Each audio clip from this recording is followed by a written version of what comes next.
O Ministério Público está na Câmara Legislativa em uma operação que mira a deputada Sandra Farage. A distrital e o irmão, o pastor Fadi Farage, são acusados de corrupção e falsidade ideológica, entre outros crimes. Os dois teriam fraudado notas fiscais e assinaturas para o reembolso de R$150 mil em verba indenizatória. Ao vivo, vamos com Érica Blaine, está lá na Câmara Legislativa. Amanhã movimentada por aí, hein, Érica? Olá, boa tarde. Auringo, muito boa tarde a todos. Exatamente, a operação começou bem cedo aqui na Câmara Legislativa. O objetivo do Ministério Público é cumprir 8 mandados de busca e apreensão e 4 de condução coercitiva, tanto aqui na Câmara Legislativa como também na casa da deputada e no escritório do irmão dela, o Fadi Farage. Além de fraudar documentos para receber esses R$150 mil aí da Câmara Legislativa, também existem outras suspeitas. Uma delas é que a dupla estava contratando pessoas para trabalhar como funcionários comissionados e cobrando de volta 1/3 do salário combinado. Outra suspeita é que os dois estariam atrapalhando as investigações no Ministério Público, fazendo ameaças às testemunhas. O advogado da Sandra Farage disse agora há pouco que ele não entende, né, que a deputada disse que está indignada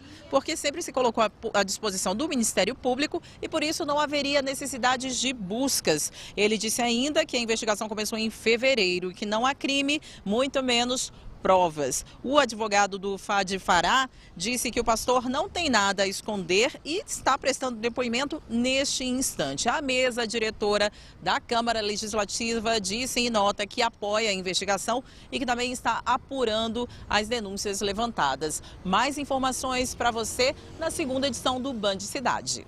Valeu, Érica, acompanhando o trabalho policial. Cláudio Humberto, mais uma vez, a Câmara Legislativa vira alvo de batida policial.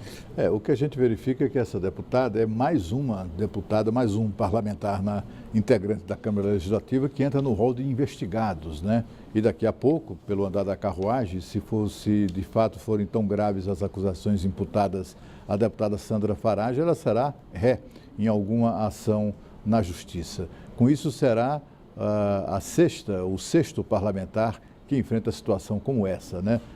Réu ou ré na Justiça e continua no exercício do mandato de deputado. Que bom seria que a gente tivesse aqui a prática de que qualquer ocupante de função pública colocado sob suspeita voluntariamente se afastasse do cargo até que tudo fosse esclarecido. Mas aqui é o contrário.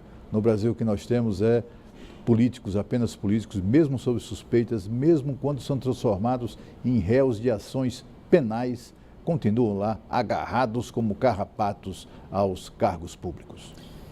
E o racionamento continua. Moradores da Estrutural, CIA, Cruzeiro Velho, Parque Sul, Taguatinga Norte, Sof Sul e parte dos condomínios do Jardim Botânico estão sem água nesta quinta-feira.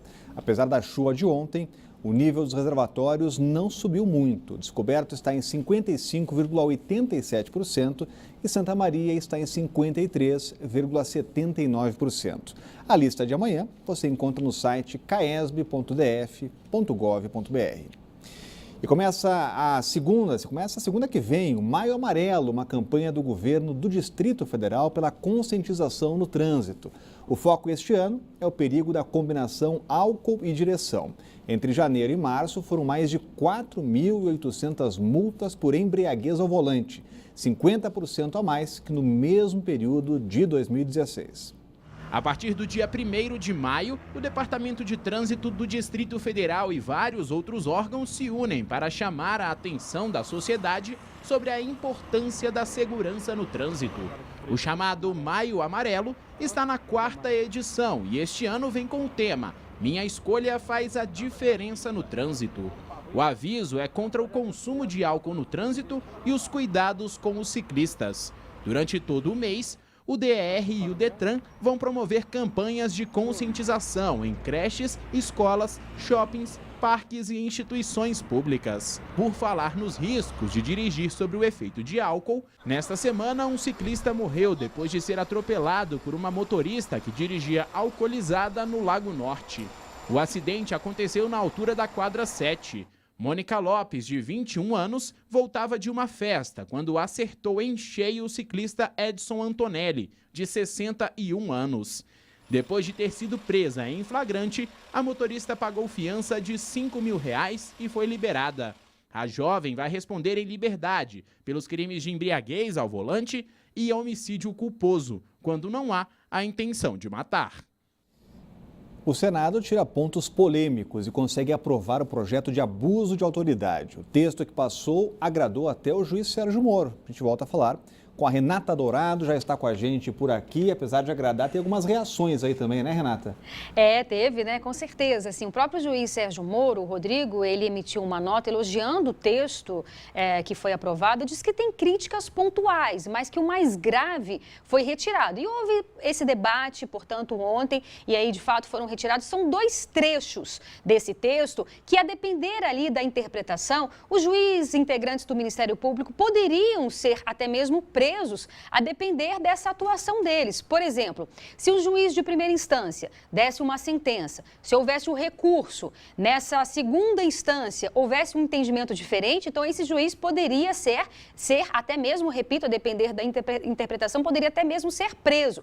Então foram tirados esses pontos dúbios que causavam uma certa insegurança no entendimento de juízes, de procuradores, de promotores, para ficar um texto mais claro, mais conciso. Então essas pessoas aí que ocupam cargos públicos, agentes públicos, sejam terceirizados, concursados, representantes de prefeituras, parlamentares, se realmente ficar comprovado que essas pessoas cometeram esse abuso, aí sim vão ter punições mais duras, podendo até mesmo ser o afastamento de até 5 anos do cargo. Se houver reincidência, as pessoas serão afastadas de uma forma definitiva, mas também tem que ter mais clareza com relação a esse abuso. No caso do juiz ou de qualquer outro agente, tem que ficar comprovado que essa pessoa tinha sim a intenção de se beneficiar a terceiros ou até mesmo prejudicar quem quer que seja. Então, depois de bastante debate, esse texto foi aprovado. Agora ele segue para a Câmara, os deputados vão analisar. Se não tiver nenhuma modificação, aí ele segue para a análise do presidente, que pode vetar ou sancionar. Se tiver alguma modificação na Câmara, aí ele volta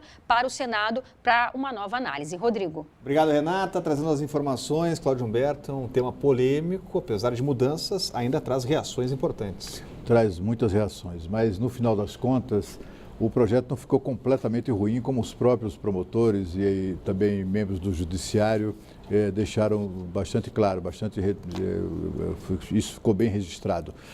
A questão desse projeto estava na origem. Ele foi desengavetado pelo senador Renan Calheiros, que é investigado em 16 casos, 13 deles na Lava Jato, e é réu por peculato também no Supremo Tribunal Federal. Uma pessoa nessas circunstâncias não poderia nem sequer estar no exercício do mandato, quanto mais apresentar propostas de projeto como esse, por exemplo, destinados a retaliar aqueles que o investigaram. Mas o fato é que, enfim, no Brasil é assim que acontece e essa questão foi para discussão e ontem na CCJ o projeto foi, digamos assim, ajeitado. Ele foi devastado. Houve ali alguns cortes, Renan Calheiros acabou saindo derrotado na intenção de vingança e o que restou é um projeto que, afinal de contas, protege mesmo o cidadão comum. É aquele cidadão lá distante que não tem veículos de comunicação independentes para recorrer e que são vítimas de abuso de autoridades do delegado local, do promotor local, do prefeito da cidade, enfim, pessoas que, como a gente sabe, acontece mesmo no Brasil afora, pessoas que ficam à mercê desse tipo de gente, né, que persegue os seus semelhantes, que persegue o vizinho porque as 2 mulheres brigaram. Enfim, a gente sabe como é que isso acontece no Brasil. Então, o projeto protege muito o cidadão de uma maneira geral. E aí acaba por proteger também, é claro, os investigados em operações como o da Lava Jato. Mas é bom que o Brasil avance na proteção aos direitos individuais de cada cidadão. E a seguir, a Secretaria de Saúde registra a primeira morte pela gripe H1N1 no DF. A gente volta já já.